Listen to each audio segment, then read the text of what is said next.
Bueno, en primer lugar quisiera dar las gracias a BECAP por invitarme a participar en este magno evento 2021.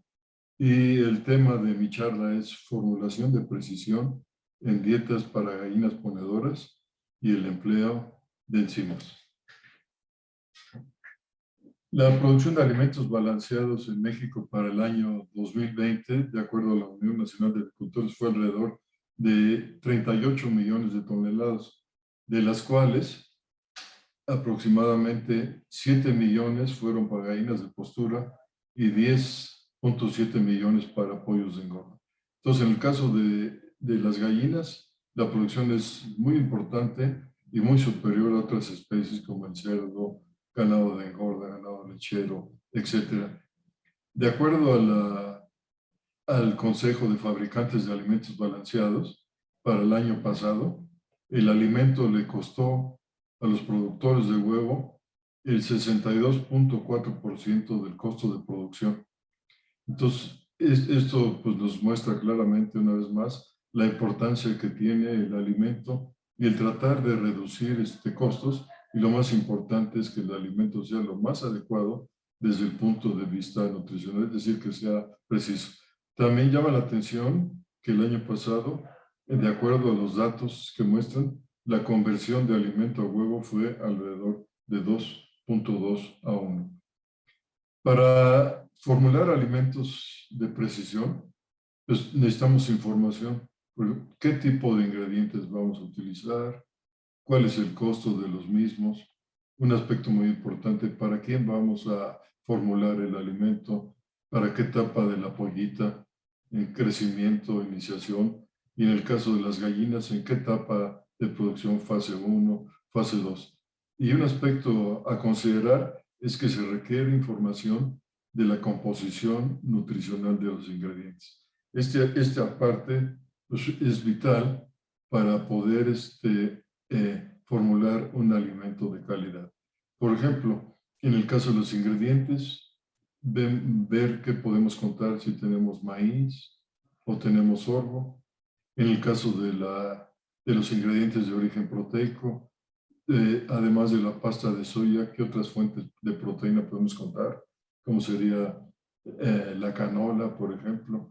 En el caso de tus ingredientes, harinas de carne o subproductos como el gluten de maíz o los DDGs. Y entonces es bien importante que sepamos con precisión el análisis o la composición proximal y de aminoácidos de estos ingredientes, su costo y dependiendo la disponibilidad para dónde vamos a formular el alimento. Sabemos muy bien, por ejemplo, que en el caso de los ingredientes, la digestibilidad o lo que se puede obtener a través de la digestión no es del 100%, ¿verdad? Porque hay factores nutricionales que disminuyen la digestibilidad y por lo tanto la capacidad de absorción de estos nutrientes. De esto depende mucho de la formulación, de hacerla lo mejor que sea posible, lo más preciso para tener un mejor rendimiento productivo. En la actualidad, ya desde hace algunos años, cada vez contamos con equipos más eficientes para determinar la composición en forma rápida y confiable de los nutrientes más importantes. Esta tecnología le llaman del NIR, tecnología del cercano al infrarrojo, que pues, cada vez es más disponible para otras empresas y empresas que dan servicio. Por ejemplo, a nosotros en la universidad nos da la facilidad de llevarlo Evonik, estamos muy cerquita de ellos, y entonces rápidamente tenemos la información precisa de los ingredientes que se compran aquí en la granja de la universidad. Entonces, esta tecnología es muy rápida y lo que da es una predicción muy precisa de cuál es el contenido de los nutrientes y la calidad de los mismos. Entonces, esta tecnología del NIR se utiliza mucho para materias primas y en la actualidad también podemos ver la composición de los alimentos balanceados para ver qué tal quedó su fabricación. Nos han hecho favor de analizar, a ver, de lo que formulamos con esa tecnología y luego cómo quedó ya el alimento balanceado, mostrando la eficacia de estos productos. A manera de ejemplo, podemos ver, por ejemplo, aquí una soya de aquí que compramos en la universidad. Esta soya, a través del NIR, dio de proteína 47%, 47.3%, de grasa 1.9%, fibra 4.1%. Aquí pueden ver el contenido de cenizas, cómo está compuesta la fibra. Y un aspecto muy importante es que nos habla ya, por ejemplo, de qué tan aprovechable es el fósforo. Nos da el fósforo total y nos indica que gran parte de ese fósforo está en forma de ácido fítico. Es decir, que presenta sustrato para que se puedan utilizar enzimas y poder obtener una mayor cantidad de fósforo al alimentarlo a los animales. De igual manera, nos da información cómo está compuesta esta proteína. Por ejemplo, vean, en el caso de esta soya, 47% de proteína, y vean aquí los aminoácidos. Nos da su contenido de lisina. Si dividimos esto entre el contenido de proteína, nos da que es 6% de lisina como por ciento de la proteína. Entonces, es una información muy completa de los aminoácidos totales. Y también nos dan los aminoácidos que son disponibles. Cuentan ellos con ecuaciones para transformar los datos de aminoácidos totales con valores de digestibilidad que tiene la empresa ya estandarizados y nos indica ya la cantidad de aminoácidos que son aprovechables, que son digestibles. Veíamos anteriormente que en el caso de la lisina era 2.862%, pero en realidad lo aprovechable es 2.547. Entonces, esta información es muy importante para poder formular los alimentos. También nos da datos, por ejemplo, que utilizamos mucho en la formulación, la energía metabolizable. En este caso de la pasta de soya, 2.341 kilocalorías de energía metabolizable por kilogramo. Entonces, es una información muy completa y también cuentan con NIR para determinar cómo está la calidad de la soya, si fue bien procesada, de tal manera que está dentro del rango que debe tener de eliminación o reducción de los factores antinutricionales presentes en la soya si no está bien cocinada. Entonces, con esta información pueden formular alimentos de precisión. No se tiene que dar margen de seguridad. Algunas personas decían, bueno, vamos a darle un margen de seguridad porque a lo mejor no es tan preciso. Y para tal motivo, realizamos un estudio para mostrar que el dar margen de seguridad lo que hace es encarecer el costo de las dietas. La información que se genera con esta tecnología del infrarrojo cercano, pues nos da la seguridad de poder formular con toda la precisión según la etapa que queramos del animal. En este caso, fue un trabajo colaborativo con la empresa Evonik y se hizo en gallinas, en la granja de la universidad, y lo que se quería ver era el beneficio económico de formular con base a los valores de nutrientes determinados por el NIR, o bien formulando los valores de nutrientes con el NIR, pero dándoles un margen de seguridad. Entonces, este trabajo se realizó con gallinas y aquí les voy a mostrar de los ingredientes que se emplearon. Se empleó sorgo, se empleó soya, se empleó harina de carne. Los datos por NIR fueron, aquí vean la proteína, 841, la soya 4696, la carne 4610. Y aquí esta columna nos indica la desviación estándar, lo que puede ser para el sorgo, más o menos 1.45, la soya más o menos 2.16, la carne más o menos 6.64. Entonces, hay ingredientes que muestran una mayor variabilidad, como es el caso de las harinas de carne y hueso. Y entonces lo que se hizo fue formular tal cual la información de proteína y aminoácidos del sorgo, de la soya y de la carne, o bien restándoles el 25, el 50 o el 100% de las desviaciones estándar. De tal manera que utilizamos para formular 8.41 en el sorgo, otra dieta con 8.05, otra con 7.69 y otra con 6.97. Asimismo, para la soya 46.96, 46.42, 45.88 y 44.80. Y en el caso de la harina de carne, formulando con su valor que dio el NIR y dándole un margen de seguridad del 25, del 50 y del 100 y del 100%. Aquí pueden ver en esta diapositiva la composición de las dietas. Dieta sorgo-soya, una dieta que llevaba 5% de harina de carne y suplementada con aminoácidos, de tal manera que tenía de energía 2.805 kilocalorías, proteína 15.1, y aquí su composición de aminoácidos de calcio y fósforo. Y al formular dando el 25, el 50 y el 100%, vean, por ejemplo, que la soya fue aumentando a medida que se le daba más margen de seguridad. De igual manera, el aceite iba aumentando a medida que se le daba más margen de seguridad.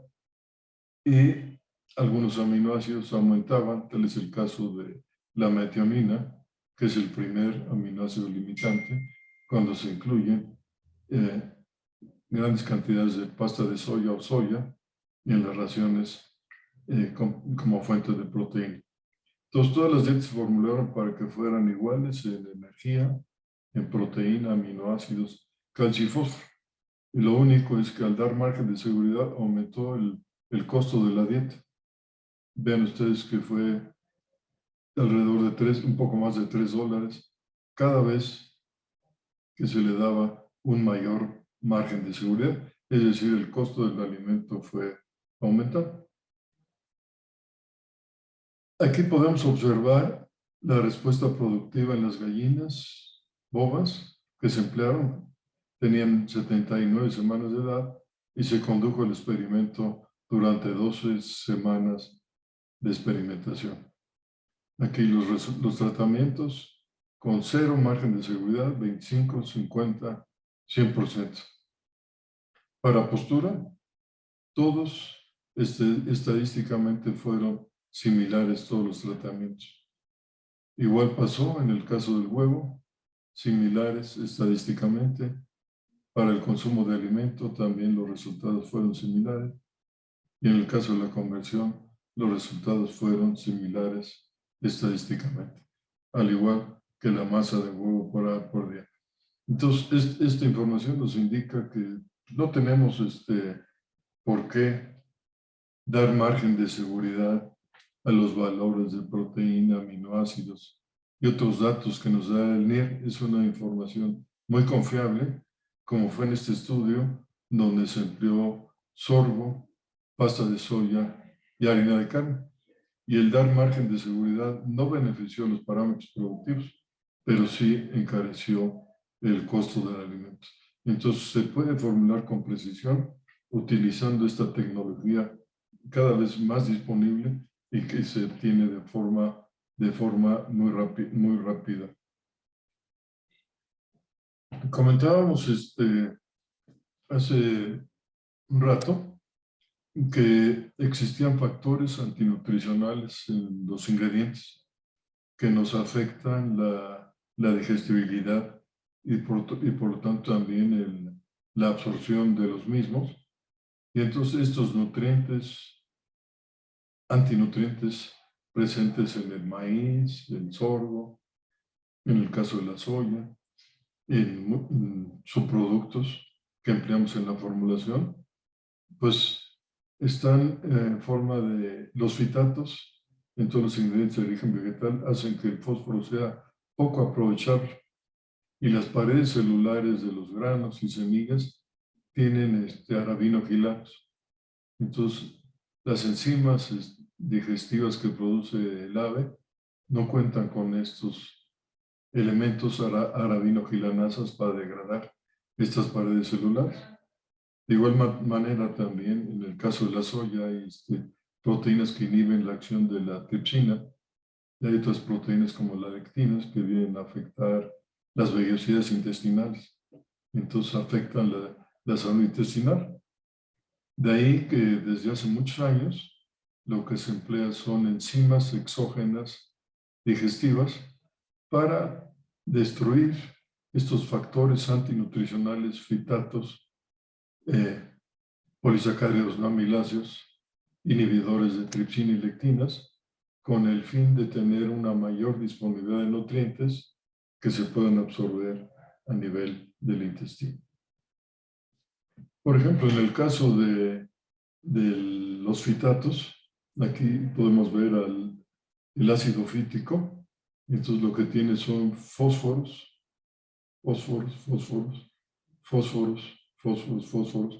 quelatados, 6 fósforos quelatados, donde el ave pues no produce las enzimas fitases para poder degradar estos enlaces, hidrolizarlos y liberar fósforo. Fósforo que el 80% del fósforo se encuentra en los huesos. Entonces, las fitasas que se emplean lo que hacen es provocan hidrólisis, por ejemplo aquí en este fósforo, para poderse liberar. Y cada vez existen fitasas más eficientes para liberar fósforo en mayor cantidad. Pero no solamente los fitatos quelatan al fósforo, también tienen efecto antinutricional, además de ese, porque se quelata calcio, magnesio, zinc, cobre, cobalto, fierro, manganeso, es decir, varios minerales. Entonces, estas enzimas fitasas también liberan estos minerales quelatados. Se libera también una mayor cantidad de proteína y almidón, porque también forma complejos con estos.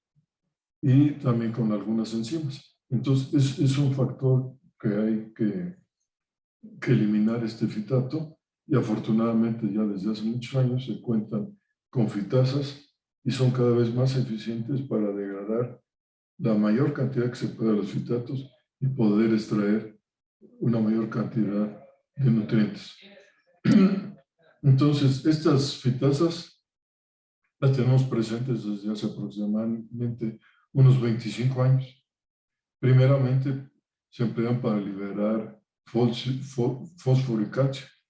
Entonces, el reducir la cantidad de fosfato en las dietas por poder extraer mayor cantidad de fósforo y calcio de los ingredientes que se emplean, pues redujo los costos de alimentación. Entonces, fue fácil adoptar esta técnica.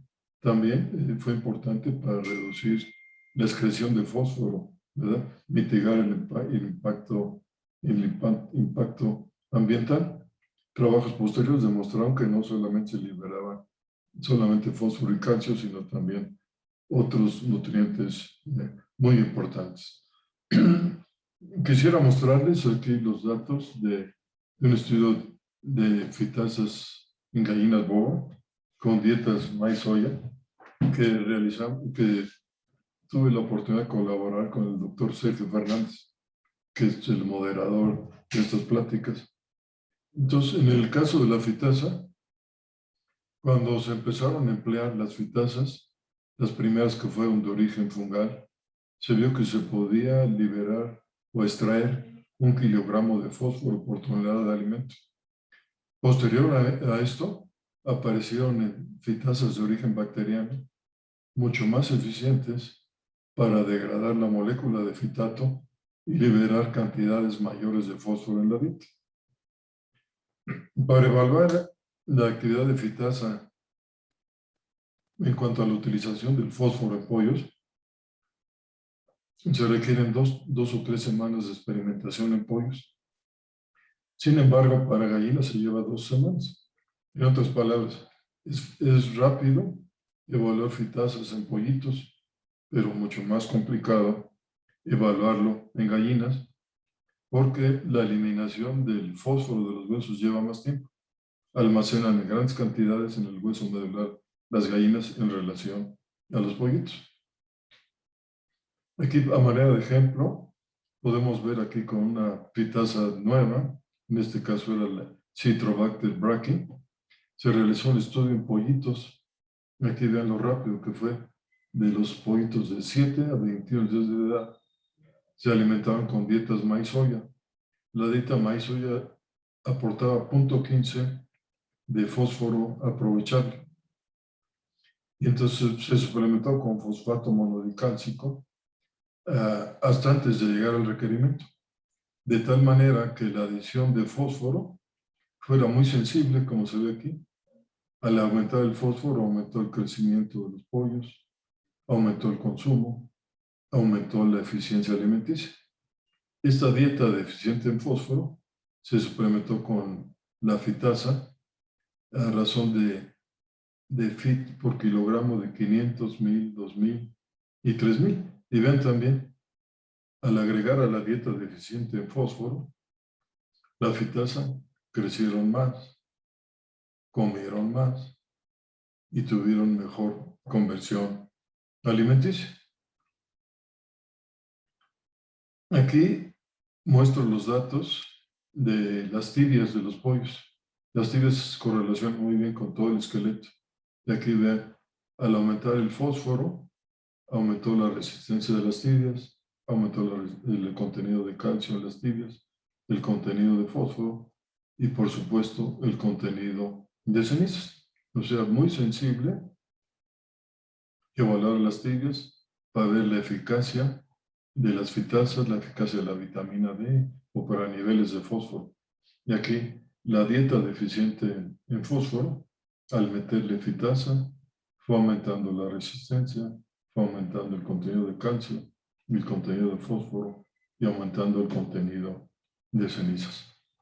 Los datos mostraron, en base a ganancia de peso, eficiencia, resistencia ósea y contenido de tibias, que con 500 partes de fitasa se liberaba 0.10, con 1000 0.16, con 2000 0.19 y con 3000 0.215.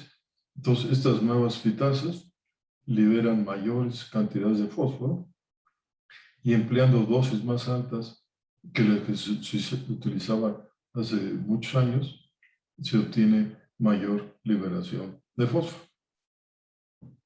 De manera muy semejante, pero en este caso con gallinas, y un experimento que duró 2 semanas, una dieta maíz-soya deficiente en fósforo, se le suplementó fósforo a partir de fosfato monodicálcico. Y vean ustedes, la postura mejoró, el cascarón, la resistencia mejoró y las tibias mejoró. Pero fíjense ustedes cómo las tibias fue un mejor indicador. A medida que aumentó el contenido de fósforo, aumentó el porcentaje de cenizas. En cambio, para postura, aquí fue estadísticamente igual, 0.23 de 0.34. Igual la resistencia del cascarón.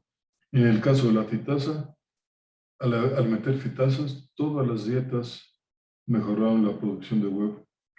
En prácticamente todas las dietas se mejoró el contenido de cenizas y la resistencia del cascarón.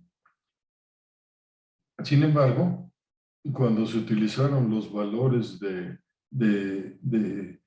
fitasa, pero solamente los de resistencia y contenido material, que fueron mucho más sensibles, se pudo observar que 300 liberaban 0.10, 600 de fitasa 0.15, 1200 0.18 y 1800 0.198. Entonces, claramente se observó que en el caso de gallinas se requiere mucho más tiempo, 2 semanas, y que un mejor indicador para ver cuál es la cantidad de liberación de fósforo de estas fitasas es utilizar a las tibias, midiendo su resistencia, su contenido de calcio, su contenido de fósforo y su contenido de cenizas como indicador mejor que el comportamiento productivo. En adición a otras fitasas, hay otras enzimas de uso común.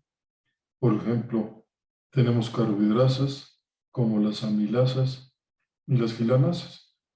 Las amilasas de origen bacteriano son similares a las que produce el ave, amilasa endógena. Y entonces lo que van a tratar es de complementar la digestión de la amilasa endógena con esta amilasa exógena, porque tiene como sustrato específico los almidones, que es el principal componente energético del maíz y sorgo. Y sabemos que la calidad es variable en los cereales. Por otra parte, las gilanasas, sus sustratos son los arabinogilanos, polisacáridos no amiláceos, que están presentes en las paredes celulares de los vegetales. Y las aves no tienen actividad enzimática específica para esta enzima. Por lo tanto, su empleo trata de evitar los efectos antinutricionales de los polisacáridos no amiláceos. Estos arabinogilanos encapsulan en las paredes celulares la parte insoluble y entonces impide que las enzimas degraden más a la proteína, a los carbohidratos, a la grasa que está dentro de ellos. Hay una parte soluble que lo que hace es incrementar la viscosidad y estos arabinogilanos solubles reducen la absorción de nutrientes y provocan secreciones endógenas, se gasta energía, provocan inflamación y es un sustrato benéfico para bacterias que al fermentar también producen amoníaco provocando inflamación. Y se ha demostrado también que existe la reducción de la velocidad de paso y por lo tanto afectan mucho la digestibilidad de los nutrientes. Otras enzimas son las proteasas. Estas enzimas, las proteasas en general, lo que hacen es digerir las proteínas de almacenamiento y antinutrientes de las proteínas de origen vegetal. Tal es el caso de la pasta de soya.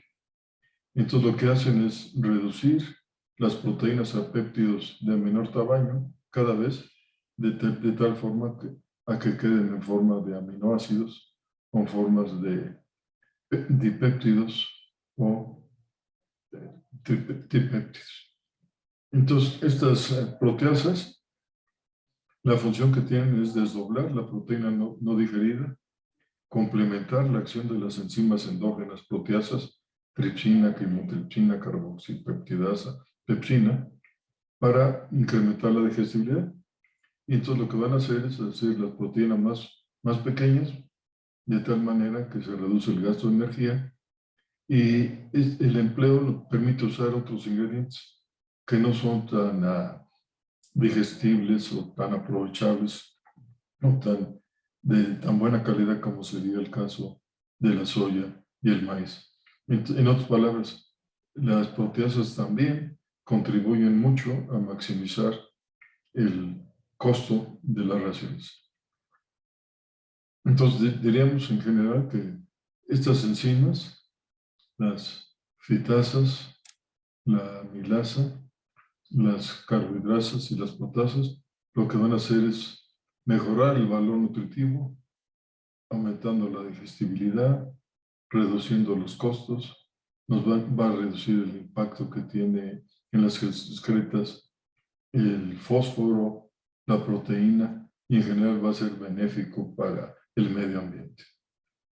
Entonces, con objeto de mostrarles la importancia de estas enzimas, se condujo un experimento en gallinas bovas de 62 semanas, con y sin la adición de una fitasa líder en el mercado en México y una mezcla de enzimas de recientemente lanzamiento que lo habían mejorado a base de proteasas, amilasas y gilanasas en dietas maíz-soya, le vamos a llamar altas y reducidas en proteína y energía metabolizable, utilizando la matriz de liberación de nutrientes de la fitasa.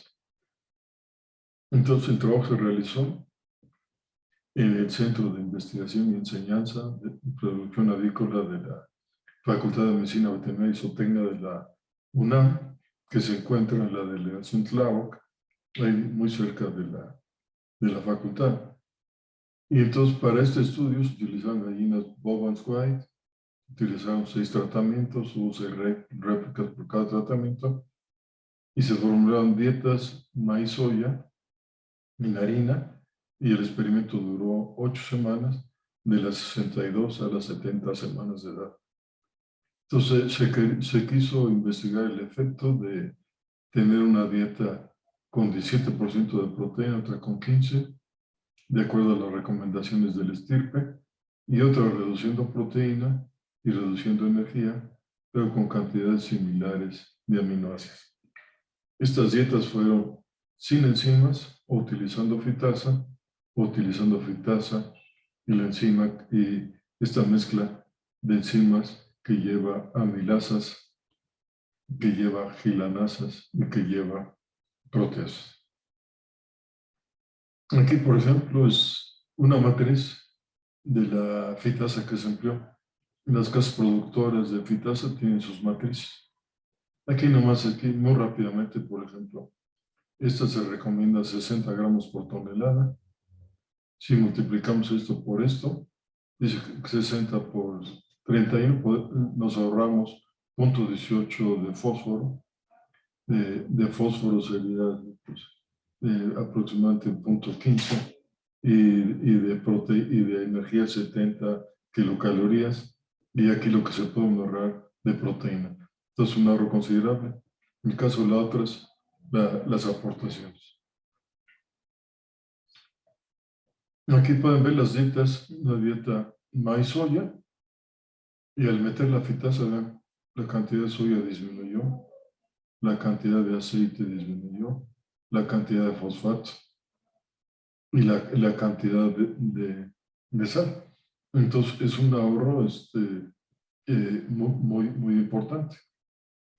Esta dieta con fitasa la suplementamos con la mezcla de enzimas, amilasas, proteasas, gilanasas, para ver si se mejoraba poniéndolas on top.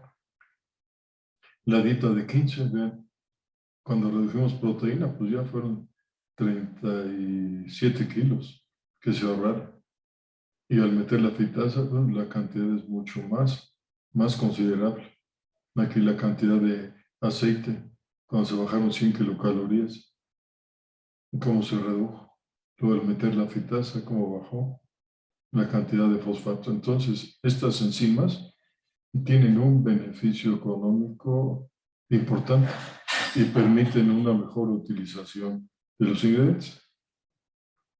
Aquí las dietas, unas llevaban 2.700 y otras 2.800, unas con 17, otras con 15, pero su contenido de fósforo, calcio, lisina, metionina, treonina fue semejante. ¿Verdad? Veamos los resultados. Para postura no hubo diferencia, pero el peso del huevo fue menor con las dietas bajas en proteína, 60.9 en comparación de 61.9. La conversión fue mucho mejor con 17% de proteína, 1.87 contra 1.95. Pero aquí, fíjense por favor, aquí, sin enzimas y con fitasa, los resultados fueron los mismos para peso del huevo, masa del huevo, consumo de alimento y conversión. O sea, lo que nos indica entonces, las fitasas son favorables para reducir los costos, son favorables que nos permiten reducir la cantidad de ingredientes de la soya, fosfato, de los aceites, como lo vimos. Y si todavía se mete, como se metieron on top, estas fitasas amilasa, proteasa y gilanasas, hubo un efecto benéfico en la producción de huevo y un efecto benéfico en la conversión alimenticia. Todavía más se mejoró la producción y la conversión alimenticia. Lo que nos muestra entonces su efecto benéfico. A manera de conclusión, podríamos decir que si nosotros podemos saber la composición nutricional de los ingredientes que se emplean de los alimentos balanceados, utilizando la técnica del NIR, podemos realizar una formulación precisa y reducir los costos sin afectar el potencial genético, en este caso de la gallina, ya que tenemos la información de su composición proximal, la composición de aminoácidos, la composición de aminoácidos digestibles, podemos tener cómo está su contenido de fitatos, su contenido de fibra para ver si hay sustratos para que metamos las carbohidrasas, las fitasas y las proteasas. Nos puede indicar la calidad que tiene la soya o la calidad que tienen otras materias primas. Aquí, en este caso, que metimos la harina de carne o algunas otras proteínas. Entonces, es una herramienta muy favorable que nos permite tener una precisión en la formulación. Y finalmente decir que las fitasas, carbohidratos y proteasas ahora son consideradas como commodities, ¿verdad? Como tipo de los aminoácidos, porque es muy cómodo meterlo en las formulaciones. Es muy cómodo porque tiene un efecto benéfico en mejorar la digestibilidad de los alimentos. Son muy cómodos su empleo porque nos optimiza el uso de los ingredientes de los alimentos. Y son muy cómodos porque nos ayudan a reducir la excreción de nitrógeno y fósforo en el medio ambiente. Finalmente, no me resta más que dar las gracias por su atención.